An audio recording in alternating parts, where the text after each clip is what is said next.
അഭിമന്യു വധക്കേസ് നമ്മൾ ആരും മറന്നിട്ടില്ല. അതിൽ കോടതിയിൽ നിന്നും രേഖകൾ കാണാതായതിൽ അന്വേഷണം വേണമെന്ന സഹോദരൻ പരിജിത്ത് വിചാരണ നടക്കാനിരിക്കെ രേഖകൾ കാണാതെ പോയതിൽ ദുരൂഹതയുണ്ട്. രേഖകൾ ഉടൻ തന്നെ വീണ്ടെടുക്കണം. രേഖകൾ മാറ്റിയവരെ പൊതുസമൂഹത്തിന് മുന്നിൽ എത്തിക്കണമെന്നും അഭിമന്യുവിന്റെ സഹോദരൻ ആവശ്യപ്പെടുന്നു.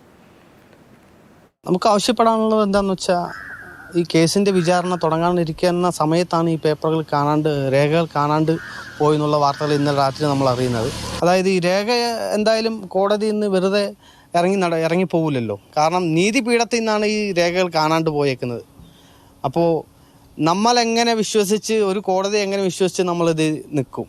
അപ്പോൾ ഇത്രയും വേഗം ഇതിൻ്റെ പിന്നിൽ പ്രവർത്തിച്ചത്, അതായത് ഈ രേഖ കാണാണ്ട് പോയതിൻ്റെ കാരണം എന്താണ്, അപ്പോൾ ഇത് എങ്ങനെ മാറിപ്പോയി, അപ്പോൾ ഇതിൻ്റെ പിന്നിൽ പ്രവർത്തിച്ചത് ആറ് എന്നുള്ളത് സമൂഹത്തിന് നമുക്കൊന്ന് വെളിച്ചത്തിൽ കൊണ്ടുവരണം. വെളിച്ചത്തിൽ കൊണ്ടുവന്ന് അവർക്കെതിരെ കടുത്ത നടപടിയൊന്നും എടുക്കണം എന്നുള്ളതാണ് എനിക്ക് പറയാനുള്ളത്. അഭിമന്യു വധക്കേസിലെ രേഖകൾ എറണാകുളം സെഷൻസ് കോടതിയിൽ നിന്നും കാണാതായ സംഭവം ഞെട്ടിക്കുന്നതെന്ന് SFI. ഹൈക്കോടതി ചീഫ് ജസ്റ്റിസ് നേരിട്ട് അന്വേഷണം നടത്തണമെന്നും SFI സംസ്ഥാന സെക്രട്ടറി PMR ഷോ.